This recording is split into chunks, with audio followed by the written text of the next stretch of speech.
दोस्तों, आज आम्ही बनवत आहे इडली। इडली बनवण्यासाठी लागणारे पदार्थ: 2 वाटी तांदूळ, 1 वाटी उडदाची डाळ। त्याला दिवसभर भिजू द्यायचे आणि त्याचं रात्री मिक्सर मध्ये बारीक करून घ्यायचे।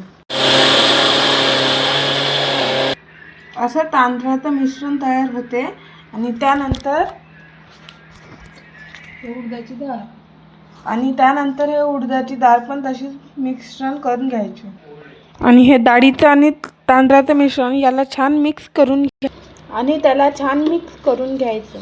चवीपुरतं मीठ टाकायचं आणि त्या मिश्रणाला रातभर मुरण्यासाठी ठेवून द्यायचं।